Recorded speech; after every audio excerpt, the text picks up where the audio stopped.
Bonjour à toutes, bonjour à tous, bienvenue sur Mediapart et bienvenue pour cette toute nouvelle émission que nous lançons, qui s'appelle En classe éco. C'est une émission consacrée à l'économie et à plein d'autres choses. Et on a décidé de confier la conception et l'animation de cette émission à deux jeunes économistes, Camille Landé, bonjour. Bonjour.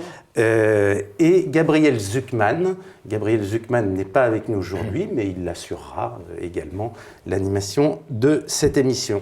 Camille Landé, vous êtes économiste, vous avez 34 ans, vous êtes enseignant et chercheur à la London School of Economics, vous avez travaillé également à Stanford, à Berkeley, et vous avez travaillé avec Thomas Piketty à l'École d'économie de Paris. Vous avez en particulier publié ce livre qui avait fait beaucoup de bruit en 2011, publié avec Emmanuel Saez et Thomas Piketty, qui s'appelle « La révolution fiscale, un impôt sur le revenu pour le XXIe siècle », un livre qui est toujours de pleine actualité. Et aujourd'hui, Camille Landé, vous invitez Yann Algan. Yann Algan, bonjour. Bonjour. Vous êtes économiste, professeur à Sciences Po. Vos travaux ont porté longtemps sur un peu le rôle de la confiance et des valeurs culturelles dans les comportements économiques des gens. Et puis ces dernières années, vous travaillez plus particulièrement sur les jeunes, l'échec scolaire, les questions pédagogiques. Alors, le titre de cette première émission, c'est finalement une question basique et qui vous concerne en premier lieu, mais qui concerne tout le monde. C'est une question intitulée, que vous avez voulu intituler de la sorte, Camille Landé, « À quoi servent les économistes ?» Et est-ce que vous êtes sûr qu'on va trouver la réponse? J'espère que non. J'espère que non. Merci d'abord de nous confier à Gabriel et à moi cette émission, ce rendez-vous. Notre idée, c'est de faire de la pédagogie essentiellement, et puis de parler des choses qui sont excitantes en économie et d'essayer de faire partager un tout petit peu les domaines les plus nouveaux, les plus neufs de la recherche en économie. Mais dans la bonne vieille tradition critique française, on avait envie de commencer par tout déconstruire. Et en même temps, c'est bien normal parce que quand on regarde, c'est vrai que les économistes ont extrêmement mauvaise réputation. Alors, c'est vrai qu'on nous dit souvent qu'on est autiste, qu'on ne s'intéresse pas aux autres sciences sociales, qu'on ne s'intéresse pas au monde réel en général. Et que vous vous trompez beaucoup. Et qu'on se trompe beaucoup. Mais en plus, si c'était juste se tromper, le problème, c'est qu'en plus, on est très fiers de nous dans notre capacité à prédire, parce qu'on pense qu'on est les meilleurs pour prédire. Donc, il y a vraiment cette espèce de chiasme où on a des économistes qui sont plutôt très contents d'eux, très satisfaits d'eux-mêmes, de leur méthode, avec une certaine idée de supériorité.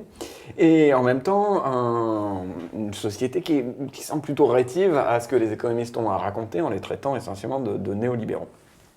Et du coup, je suis très content d'essayer de poser cette question de à quoi finalement on peut servir à Yann Algan aujourd'hui, parce que Yann, il travaille effectivement sur tout un tas de questions culturelles, sur la place des normes, la place des valeurs dans les comportements économiques et sociaux, ce qui déjà nous pousse un tout petit peu plus loin que le champ habituel de la recherche en économie. Mais en plus, il a récemment produit un papier que je trouve assez intéressant qui s'appelle « The Superiority of Economics », la supériorité des économistes, où il s'intéresse justement précisément à la place des économistes par rapport aux autres sciences sociales, au recrutement des économistes, aux institutions de l'économie. Et j'ai vraiment envie d'en parler, mais d'abord, j'aimerais adopter quand même juste l'approche un peu cynique d'un économiste que je suis et qui dirait, finalement, tout le monde se plaint des économistes, les gens nous disent, oh là là, vous pensez être supérieur à tout le monde. Oui, mais d'une certaine manière, c'est aussi parce qu'on est très bien organisé, parce qu'on a une très très grande cohérence. Est-ce qu'on n'a pas juste envie de dire à tous ces gens qui nous critiquent, malheur au vaincu, vae victis, c'est votre problème, pas le nôtre. Et vous avez raison, c'est une bonne question. Je pense que les économistes déjà servent de punching ball, voilà. Donc c'est une première utilité.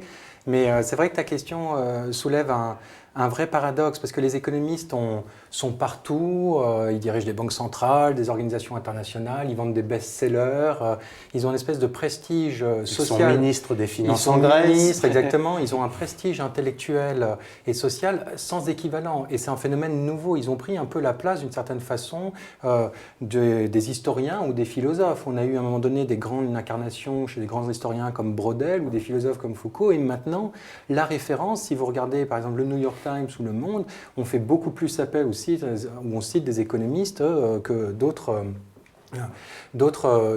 chercheurs en histoire ou en philosophie. En même temps, bien sûr, on pourrait s'arrêter à cette vision de supériorité en tant que telle, mais pourtant, il y a quand même une ambivalence, c'est que l'économie n'a jamais été autant critiquée, et pour des bonnes raisons. Et on a travaillé, donc je tiens à rendre hommage ici à des deux co-auteurs avec lesquels j'ai commis cet article de Superiority of Economics, qui sont deux sociologues, Marion Fourcade et Étienne Ollion, et qui m'ont un peu ouvert les yeux. L'économie s'est toujours réfugiée d'une certaine façon, un peu comme Vae Victis, en disant: nous avons un critère de scientificité, nous sommes capables de maîtriser des modèles quantitatifs, nous sommes beaucoup plus intelligents parce que nous maîtrisons des mathématiques, donc nous avons juste montré notre supériorité. La réalité est un peu plus complexe, c'est que premièrement, la science économique est une science sociale, on trouve des faits sociaux, par exemple, il y a une sous-représentation des femmes en économie par rapport à l'ensemble des autres disciplines. Vous avez que 20% de maîtres de conférences féminins aux États-Unis, beaucoup moins de docteurs aussi, donc rien de ça vous montre que vous avez une construction sociale. Et puis en plus, on a quand même une spécificité sur laquelle, si vous voulez, on reviendra, sur le fait qu'on est très insulaire par rapport aux autres sciences sociales. On a une composition assez particulière et on a un mode d'organisation relativement hiérarchique qui nous distingue des autres et qui nous expose à beaucoup de critiques, et on peut revenir sur ce point. Et justement, la critique facile, c'est de dire oui, effectivement, le vrai problème, et on le voit, les économistes sont tous les mêmes. C'est vrai que les économistes, c'est un peu les Patrick Bateman dans American Psycho des sciences sociales. On est tous, c'est vrai qu'on est tous des garçons, on est tous propres sur soi, on vient tous des mêmes milieux sociaux et tout ça. Mais on pourrait dire, c'est un vrai problème parce que du coup, on manque de diversité. On pourrait aussi dire, c'est un strict problème de sélection. Il y a beaucoup de gens qui disent, mais c'est pas un problème de l'économie s'il n'y a pas de femmes en économie. C'est simplement les femmes qui décident de ne pas faire des carrières en économie. Qu'est-ce qu'on répond à ça? Est-ce que c'est vraiment que de la sélection, ou est-ce qu'il n'y a pas un aspect plus fondamentalement culturel? Et qu'est-ce qu'on peut faire pour lutter contre ça? Mais il y a beaucoup d'autosélection dans l'économie, un peu comme dans les sciences dures. Maintenant, il y a aussi quand même une spécificité, si vous voulez, là où je vois vraiment la particularité de l'économie, c'est qu'on est quand même censé parler d'un même objet que les autres sciences sociales. On parle de l'être humain. Donc pourquoi y aurait-il une sélection si particulière dans l'économie par rapport aux autres sciences sociales? On a tendance à retenir des hypothèses de maximisation de l'utilité, ou alors de ce qu'on appelle l'homo economicus, qui semblent invraisemblables pour la majorité des autres sciences sociales, et ça pose un vrai problème. Si on veut essayer de progresser sur notre compréhension de l'être humain, il faut quand même qu'on arrive à partager des hypothèses communes par rapport aux autres, et qu'on arrive à rompre un peu cette insularité de l'économie. Et c'est quand même très spécifique. Lorsque vous regardez tout d'abord les modes de publication des économistes, tout d'abord les économistes se disent majoritairement moins intéressés par la pluridisciplinarité que les autres chercheurs, ce qui est déjà un vrai problème. Mais même ensuite, dans leur mode de publication, les économistes ont tendance à beaucoup moins citer les travaux de chercheurs d'autres sciences sociales que l'inverse. Deuxième point dans cette d'insularité, c'est aussi un peu justement dans cette composition, il y a beaucoup moins de femmes, il y a aussi parfois une autosélection sur des comportements un peu étonnants. Vous avez une très belle étude, Bruno Fay par exemple, qui vous montre que avant, donc il utilise l'exemple de l'université de Zurich, il demande à des étudiants de cotiser dans des fonds de charité. Avant de choisir leur majeur, est-ce qu'ils vont vraiment se spécialiser en économie, en psychologie, en sociologie, en histoire? Et on s'aperçoit que ceux qui vont se spécialiser en économie sont ceux qui contribuent le moins à ces fonds de charité. Donc il y a vraiment quand même une autosélection très particulière. Et puis il y a une troisième chose, c'est que l'économie est aussi organisée de façon beaucoup plus hiérarchique que l'ensemble des autres sciences sociales. Déjà, on est obsédé par notre rang, le ranking. Alors, il y a, si vous voulez, le 4 de chaque mois, tous les économistes sont tremblants parce qu'est divulguée la liste qu'on appelle REPEC ranking. Voilà. Alors, ceux qui sont mal classés se désabonnent, c'est un peu ça, pour voir si vous avez augmenté d'1 point ou 2 points dans les classements. Vous n'avez absolument rien de tel dans l'ensemble des autres sciences sociales. De la même façon, les départements en économie ont une idée très très claire de qui est le meilleur, quelle est la meilleure université, quelles sont les meilleures revues. Ça, d'une certaine façon, les économistes sont capables, de par leur insularité, à se mettre d'accord sur des critères minimaux de ce qui fait un article scientifique ou non. C'est ce qui leur permet comme ça de ranger et de hiérarchiser l'ensemble des départements, l'ensemble des revues, mais en même temps, ils perdent énormément de richesse sur la capacité de s'ouvrir à des carrières complètement différentes. Et puis alors, est-ce qu'il n'y a pas un quatrième élément que vous ne citez pas, qui est, en tous les cas c'est dans le débat public, le manque de pluralisme dans les écoles de pensée économique? Est-ce que vous le ressentez? Est-ce que c'est un débat en ce moment qui agite beaucoup d'universités on ne nomme que des économistes qui, peu ou prou, sont dans le même courant de pensée, qui est un courant, on va dire, libéral, pour schématiser. Est-ce que vous pensez que c'est également un problème? Rappelons peut-être, ça me semble important, le cadre du débat actuel, qui est vraiment qu'il y a quelques semaines de cela, on apprend que tout un tas d'économistes qu'on appelle hétérodoxes, c'est-à-dire qui n'adhèrent pas à cette espèce de cadre institutionnel très bien défini, très homogène, veulent créer une filière complètement à part de l'université d'économie politique. Et là-dessus, on apprend que des membres éminents de la profession, certains ayant été récemment éminemment reconnus du côté de la Banque de Suède, passent quelques coups de fil en haut lieu et finalement le projet capote. Donc c'est un peu ça. Il faut le dire, c'est trop codé ce que vous dites, c'est Jean Tirole qui dirige l'école d'économie de Toulouse. C'est un poil codé. Mais ça pose quand même une vraie question qui est, est-ce qu'on a tous conscience que le pluralisme, c'est plutôt une bonne chose. En même temps, on a tous aussi envie de se féliciter d'une certaine efficacité dans l'homogénéité, parce qu'on peut tous se parler le même langage, et que du coup, on n'est pas en train de s'écharper à chaque fois qu'on présente le moindre papier. Si on veut préserver le pluralisme, comment on fait? Est-ce que nécessairement on doit faire appel à l'État? Est-ce que, au contraire, on doit plutôt essayer, nous, de faire émerger le pluralisme en trouvant des manières d'adapter nos propres institutions? C'est pas clair pour moi, par exemple, qu'il faille créer cette filière d'économie politique à l'université. Oui. Je pense qu'il y a deux dimensions. Dans le travail qu'on a fait avec Marion Fourcade et Étienne Oignon, on a surtout eu une description générale de l'économie, et effectivement d'une domination orthodoxe et d'une coupure.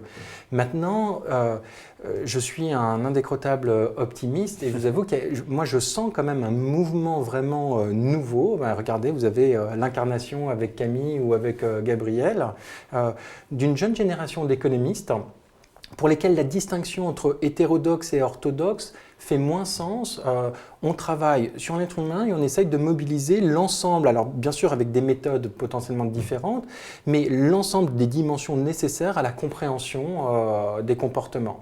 Et sur ce point, donc il y a énormément de travaux en psychologie, en histoire, en sciences politiques, en économie politique, donc je sens un vrai changement.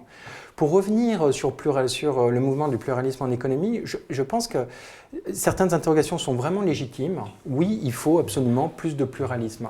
Mais là où je suis un peu plus réservé, c'est sur la nécessité de créer une autre section. Parce que si vous voulez, comment créer du pluralisme au sein d'une section si finalement vous les divisez et vous mettez les orthodoxes d'un côté et les hétérodoxes de l'autre?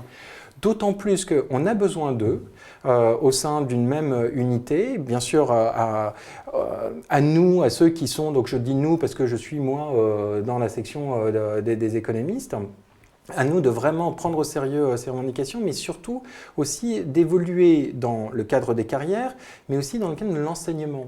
L'une des grandes revendications de pluralisme en économie, c'est de dire, voilà, on a un discours formaté dans l'enseignement, donc déjà, c'est pas nécessairement vrai dans toutes les universités, il y a quand même beaucoup d'hétérogénéité. Dans les universités américaines, vous trouvez parfois des cours complètement hétérodoxes, que ce soit de la psychologie, de l'histoire, du développement, mais surtout, il y a un nouveau mouvement maintenant d'enseignement, en particulier donc, un projet qui s'appelle Core Economics, qui est porté par le pape de l'hétérodoxie, qui s'appelle Samuel Bowles, et qui essaye de renouveler complètement l'enseignement à l'économie. Donc, si vous voulez, on essaye même au sein de ce grand mouvement des économistes de se renouveler, et je pense que là, on a vraiment besoin du mouvement pluralisme en économie à l'intérieur de cette force plutôt qu'à l'extérieur.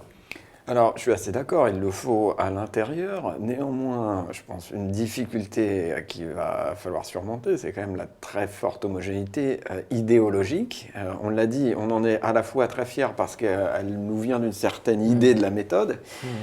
J'aimerais aussi parler justement de ces conséquences un peu plus potentiellement néfastes qui sont des effets moraux. Tu parlais tout à l'heure de cette étude de Frey, c'est aussi une sorte de chose qu'on sait maintenant depuis un bon bout de temps. Si vous demandez à des étudiants en économie de coopérer, vous trouverez des résultats en termes de niveau de coopération qui sont toujours les plus faibles comparés à tous les autres étudiants. Ah ouais. Il y a vraiment cette idée que, d'une certaine manière, ça peut être de la sélection, mais aussi on façonne à travers notre univers idéologique une certaine idée des valeurs morales, et du coup, on a cet impact potentiellement extrêmement profond sur les valeurs, sur les débats publics et compagnie. Et je voudrais t'entendre aussi un petit peu là-dessus. Il y a par exemple ce professeur d'Harvard, Michael Sandel, qui a écrit ce livre sur les limites morales du marché, mais est-ce que la supériorité des économistes, elle pose pas aussi un tout petit peu le problème de on est en train de changer complètement les valeurs morales des sociétés en les modélant sur notre manière très simpliste de penser la manière dont les gens agissent et la manière dont ils se fondent leur propre intérêt. Oui, tout à fait. Non, c'est un vrai problème et qui est d'autant plus sérieux, si vous voulez, que les économistes, on reviendra peut-être là-dessus, mais ont beaucoup trop de pouvoir et façonnent le monde, façonnent même la création de marchés, façonnent la façon dont on dérégule les marchés. Donc c'est sûr que en plus, si vous véhiculez des idées et surtout une représentation des comportements humains qui sont complètement à l'encontre de ce qu'on peut trouver en général dans la population, il y a un vrai problème. Donc là-dessus, il faut faire preuve un peu d'humilité et qu'on revienne sur notre type d'enseignement. Ce qui est très très étonnant, par exemple, c'est de trouver des cours ultra spécialisés dès la première année. Je pense qu'il faut absolument avoir des cours beaucoup plus pluridisciplinaires au départ, dans les premières années. Et puis, deuxièmement, c'est les hypothèses qu'on véhicule. L'hypothèse d'un Homo economicus qui maximise son utilité, c'est quelque chose qu'on ne retrouve pas dans les sociétés. Donc, tu citais les travaux de Mark Sandel ou ces jeux un peu de coopération. On s'aperçoit, lorsque vous faites des jeux de coopération, lorsqu'on essaye de mesurer la capacité des individus à coopérer au sein des sociétés, on s'aperçoit que la grande majorité des individus sont ce qu'on appelle des coopérateurs conditionnels. Vous coopérez conditionnellement à ce que les autres coopèrent. Et finalement, la part des freeriders ou des altruistes ou des homo economistes est vraiment relativement faible. Elle existe, ça ne sert à rien de la nier, mais elle est relativement faible. Et ce qui est étonnant, c'est que l'économie enseigne l'ensemble de ses fondations sur cette petite minorité. Mais vous dites que les économistes ont trop de pouvoir. Est-ce que finalement, ce n'est pas les politiques qui vous ont donné ce trop-plein de pouvoir dans la relation qu'ils construisent avec les économistes? Oui, tout à fait. Alors, c'est vrai que c'est relativement ambivalent, parce que les économistes se sont toujours réfugiés d'une certaine façon sur leur scientificité en disant « nous, on s'occupe juste de techniques et on n'est pas là pour proposer des solutions, etc. » Attitude relativement confortable dans la mesure où vous pouvez être repris d'une certaine façon un peu par tout le monde. Mais c'est vrai qu'il y a quelque chose de plus spécifique encore chez les économistes par rapport aux autres chercheurs ou par rapport aux autres sciences sociales, c'est qu'on a vraiment cette notion cette valeur de changer le monde. Ce qui distingue à la limite un économiste d'un autre chercheur en sciences sociales, c'est qu'un économiste se définira toujours soit comme un scientifique ou un intellectuel. Si vous interrogez, donc on a utilisé avec Marion Fourcade et Étienne Oulion des grands surveys, des grandes enquêtes sur l'ensemble des chercheurs en sciences sociales, si vous interrogez les sociologues ou les anthropologues, ils se définiront beaucoup plus comme d'une certaine façon des critiques sociaux. C'est un peu la vision Bourdieu, nécessité, faire une vertu, mais on n'est pas là pour changer le monde.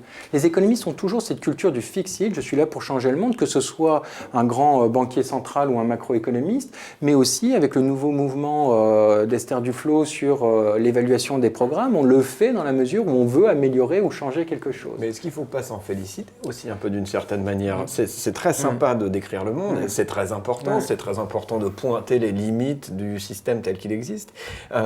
Et la force de l'économie aussi, c'est quand même un peu de dire, bon, bah, on a une méthode, cette méthode, elle n'est pas parfaite, cette méthode, elle s'applique que dans certains cas, mais au moins, elle nous permet de dériver des prédictions, et du coup, on peut réfléchir à changer les politiques, on peut réfléchir à changer le monde. Il y a évidemment une limite qu'il faut poser à l'hubris des économistes, mais en même temps, il ne faut pas non plus jeter le bébé avec l'eau du bain de temps en temps, j'ai envie de dire.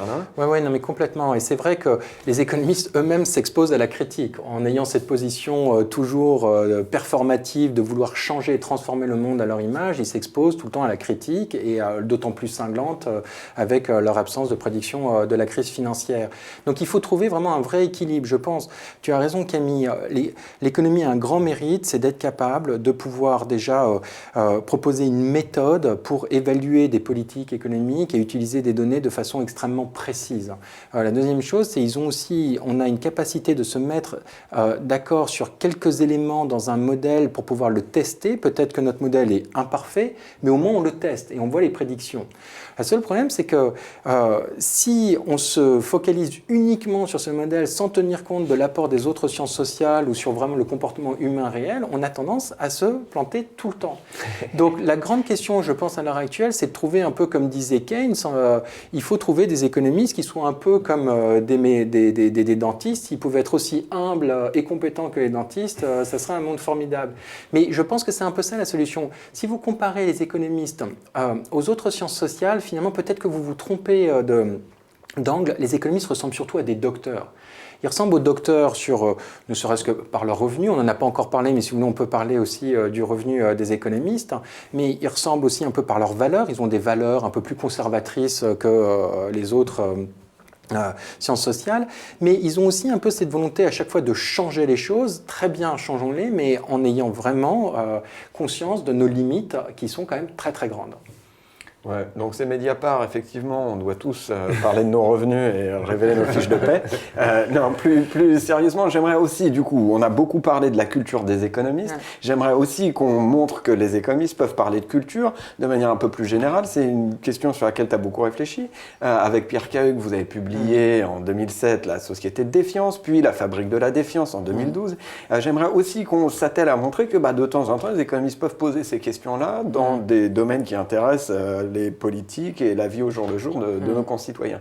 La première chose que j'aimerais quand même te demander, c'est que on parle souvent de la société de défiance, on a l'impression qu'elle est là avec nous depuis si longtemps. On nous rappelle à l'occasion de la loi Macron que oui, il y avait déjà le fameux rapport Armand Rueff où on réfléchissait à toutes ces questions d'une société bloquée. Est-ce que finalement c'est si facile que ça de comprendre les limites de notre modèle culturel et de le changer? Comment on fait si on voulait le changer, ce modèle? Je pense qu'il y aurait différents leviers d'action. C'est vrai qu'on a ce qu'on a essayé de montrer avec Pierre Cahuc, ou ce que j'essaye de montrer maintenant dans des travaux récents, c'est que c'est vrai qu'il y a une spécificité française dans la défiance qu'ont les Français vis-à-vis des institutions, vis-à-vis du marché, vis-à-vis de leur entreprise. Et le message que j'ai envie un peu de transmettre ici, c'est de dire, premièrement, c'est certainement ce qui explique aussi un peu le mal français. Si on vit dans une société de l'angoisse et où le mal-être français de la vie, pas privé, parce que les Français se disent relativement heureux dans leur vie privée, mais en revanche, dès qu'on leur demande de s'exprimer sur leur capacité à s'inscrire dans un destin collectif ou un bien-être collectif, là, ils sont toujours un peu plus réservés.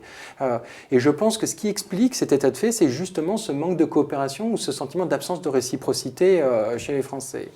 Maintenant, l'élément qui me semble positif, c'est que ce n'est pas quelque chose d'inné, ce n'est pas quelque chose de culturel, on n'est pas défiant dans nos gènes. Si les Français souffrent d'un manque de réciprocité et de coopération, c'est qu'effectivement, il y a un manque de réciprocité dans l'organisation de nos institutions. On a des institutions qui sont organisées de façon beaucoup plus hiérarchique que dans les autres pays. On le retrouve dans l'organisation de notre État, sur la relation entre les élites ou les pouvoirs publics et les citoyens. On le retrouve dans l'organisation des entreprises, de nombreuses enquêtes telles professionnelle que celle de John Van Reenen, par exemple, à la London School of Economics, montre que les relations de travail sont beaucoup moins décentralisées, beaucoup moins horizontales en France que dans d'autres pays.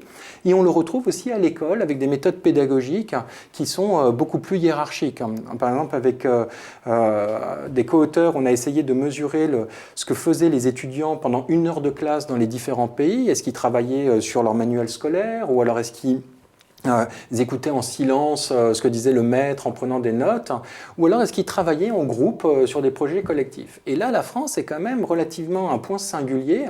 2/3 des jeunes enfants vous disent passer l'entièreté de leur temps à prendre des notes au tableau en silence et n'avoir jamais vraiment travaillé en groupe au cours de leur scolarité. Donc, comment voulez-vous créer des entreprises aussi coopératives, ou comment vous voulez rompre cette relation un peu hiérarchique avec les institutions si dès l'école, on n'apprend pas à coopérer?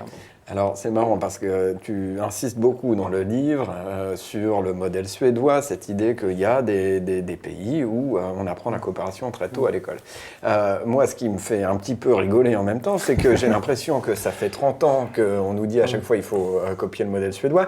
Et de ce point de vue-là, je crois qu'on a... Ce fameux modèle suédois dont on parle depuis si longtemps, et un peu à tout propos, semble-t-il, Jacques Chaban-Delmas en parlait déjà il y a 45 ans, un peu plus même, 46, puisque c'était en 1969. On va vous montrer quelques images. Jacques Chaban-Delmas vantant les mérites du modèle suédois. Nous sommes à Stockholm. Pourquoi? Jeudi dernier, sur cet écran, le Premier ministre, M. Chaban-Delmas, proposait aux Français un contrat de progrès, une trêve sociale durant laquelle les avantages consentis par le patronat seraient compensés par l'absence de grève. Et, pour servir de comparaison, Panorama a envoyé 2 équipes à l'étranger, l'une en Suède, l'autre en Allemagne.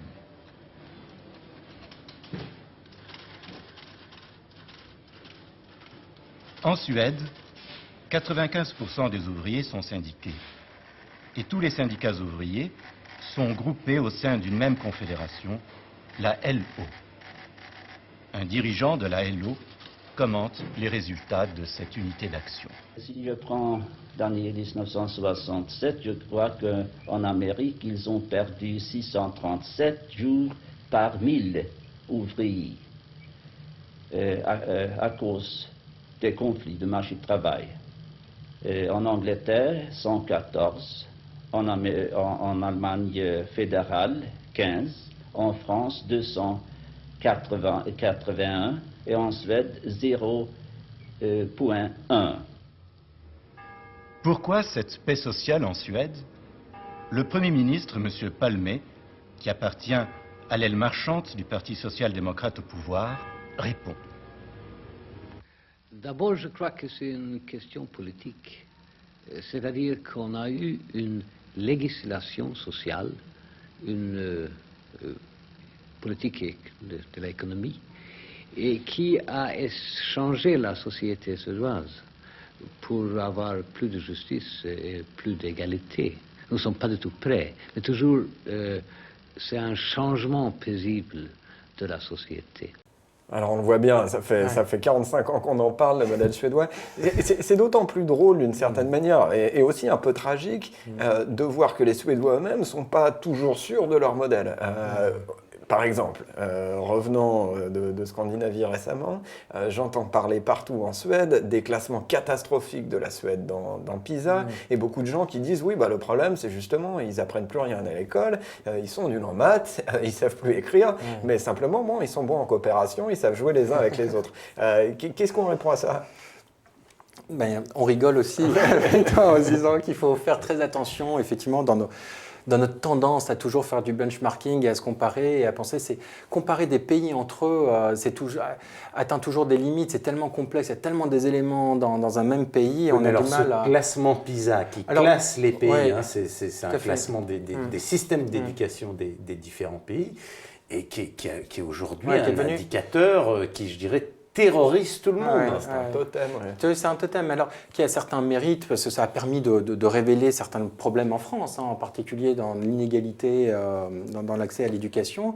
Mais maintenant, pour répondre sur ce classement par rapport à la Suède, je crois qu'il y a plusieurs choses. Premièrement, Ce que mesure PISA, c'est uniquement les résultats cognitifs. Et par exemple, les Coréens sont très bien classés.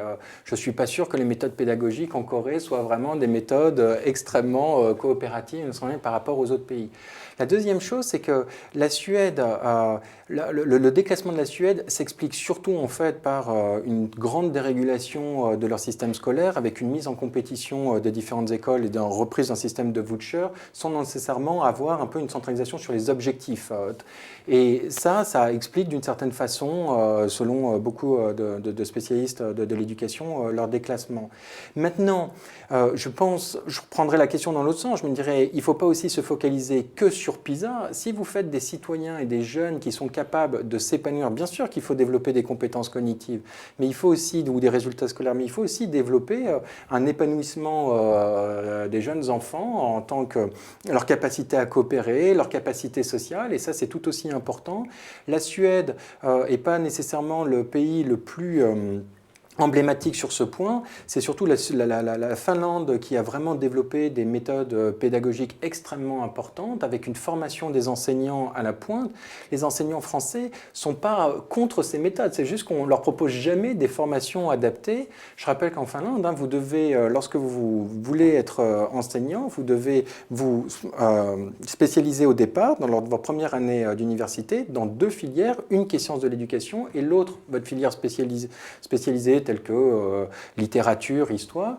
Et pendant 3 ans, vous avez des cours de pratique pédagogique où il y a une crèche qui est logée dans l'université et les enseignants viennent une fois par semaine pour voir comment est-ce qu'un enseignant plus chevronné développe des capacités coopératives chez les enfants. Oui, je pense qu'on voit bien l'idée qui est de donner plus d'autonomie, plus de capacité à chercher soi-même son propre modèle.